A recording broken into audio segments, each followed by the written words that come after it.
Hello everyone, welcome back to another video, and I just got to see Project Hail Mary, and what can I say other than amaze? Yeah, so I got to see it. I got to see the Prime early screening, and I saw it in IMAX, which was really cool.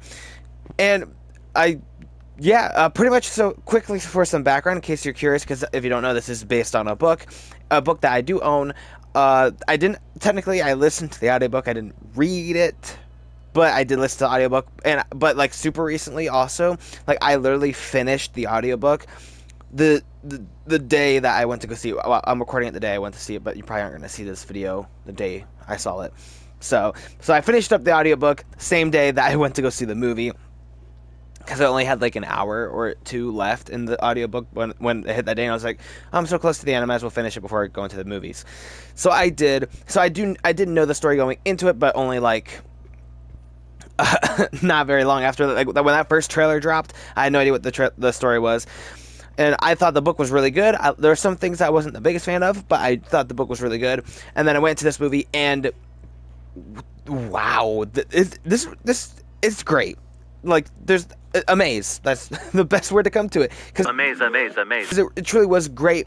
And like, if you look at it as an adaptation of a book, it does a surprisingly great job. Where I feel like a problem that I often have with book adaptations, well, mainly when I read the book first, is that so many times the movie will feel rushed, because obviously a movie, you don't have as much time as a book does. The audiobook for this was 16 hours long. This movie is 2.5 hours long, and most movies at longest, at least nowadays, is like 3 hours. Now you will get like a 3.5, 4 hour movie, but even then, that's not 16 hours. And also, you want to try to keep, normally you want to try to keep it 3 hours or shorter, because that's people. It's very rare for people to see a movie over that nowadays. I think it was more likely back in the day, but even then, I feel like that was kind of pushing it. So like, how do you adapt it and make it like not feel rushed? And they did it. They did such a great job where there aren't too many changes from the book. But the stuff that they took out, honestly, were good choices, because they didn't need to be there for the movie. So I was just blown away at how they did that. And overall, we'll just jump into mainly the movie. Like, even if you forget about the book for a second, the pacing, like I said, was really good. Where it's 2.5 hours, I did not feel that runtime. I was having such a great time throughout the entire movie. And one of the reasons for it is that it has a great balance too, where the movie is so funny. You are laughing throughout almost the entire movie, but the movie also knows when to hold back on the humor and let the emotional scenes be emotional, because it is a high stakes thing. If they fail, both Earth and Rocky's planets will die. The entire population, if they fail, that's some pretty high stakes. And even Rocky and Grace, Ryan Gosling's character, are in danger being in space, because there's a bunch of dangers in space, and there are moments where tension gets very high and the stakes get high for them in space, and it takes those moments seriously and lets them breathe and be emotional a couple times. Did hit in the feels, which was really well done.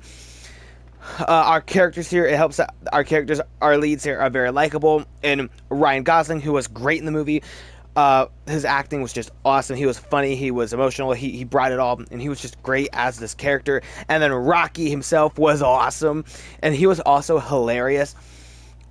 He definitely had me laughing throughout the movie, and it really is both of them, though, that makes it so funny.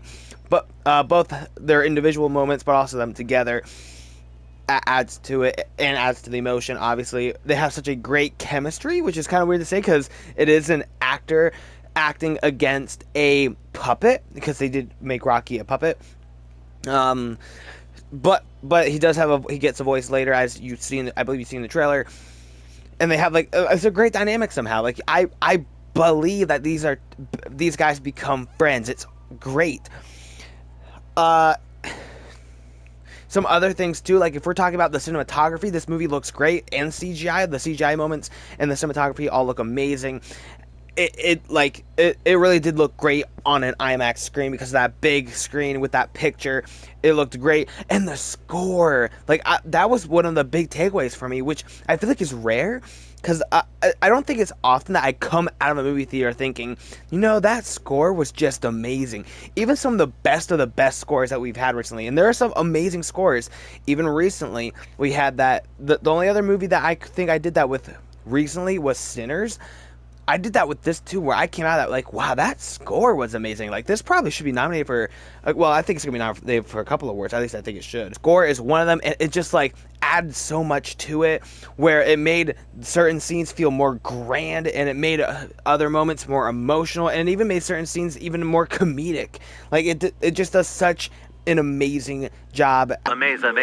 At amplifying. Is that the right word? I'm gonna say it is.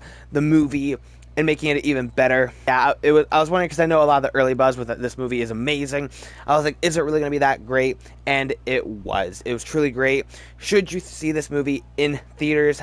I would definitely say yes. Go watch it. You're going to have a great time. I mean, I guess if you're like really short on time and money, then maybe I'm still gonna say go see it in theaters.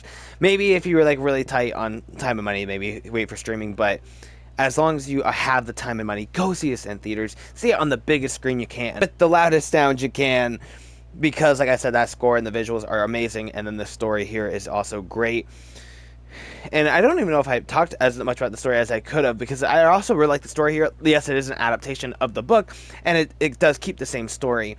But the story of the book and the movie is a really good story, too, with certain twists that I won't go into here because no spoilers. But there's some good twists in here, and also it's just a good story about bravery and friendship. Those are really the two forefronts of the story, and it just works. So yeah, if you have any interest at all in this movie, go see it in theaters because you're gonna have a great time.